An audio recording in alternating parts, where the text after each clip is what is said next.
And the same applies to the spouse. You know you love them, but you need to say it again and again. Like we got to the food moments ago, and you need to say this food is, mashallah, it's really, really great. Even if the salt is a little bit more. Because sometimes, as I was saying, she spends so much time bringing it in front of us, and we are worried about how it's smelling, number one. And number two is we say, as we taste it, the salt is too much, no? Salt is too much, no? What are you talking about? She just looks at you and her face flops. I've been at it for 3 hours here, 4 hours. I've been busy with this for so many months. And what is she going to say? Next time I'll try a bit better, a bit harder. That's if she's a good woman. If not, she'll say, never going to cook this again. Typical. It's typical. Never going to cook this again. And if you have someone who's very witty, the next time there's salt to be put in, I'll call you to put it. So we need to praise the cooking of our wives. We need to praise their dress code, especially. For example, I can let you know something that has worked for some people. Where you find some women, you know, they don't like to dress appropriately. So the husband sometimes wants to tell them something. There are 2, 3 ways of doing it.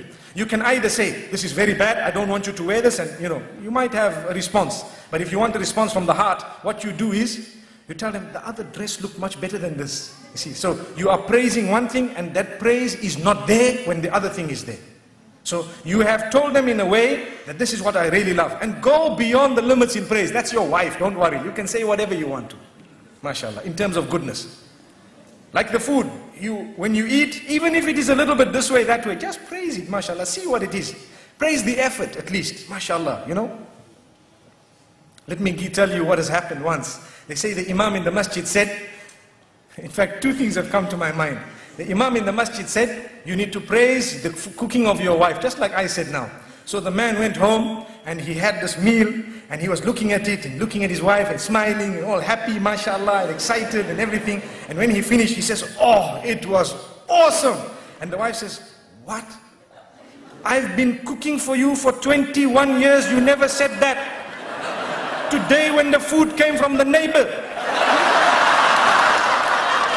you want to say it was awesome.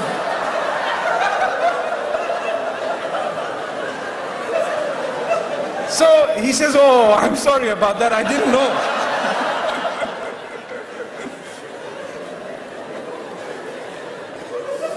It's like the other one, the Imam, he was telling the people, you know, he gave them advice in the masjid about their wives, that look, you need to do this and do that. So the man goes home very happy. He tells his wife, darling, I'd like to carry you today. Oh, wow.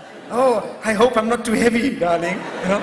So anyway, he carries his wife, mashallah, and he's carrying. What makes you do this, my beloved? What's happening here? Oh, the Imam told us, go home and carry your burdens, mashallah. You're carrying my burden, mashallah. Allahu Akbar.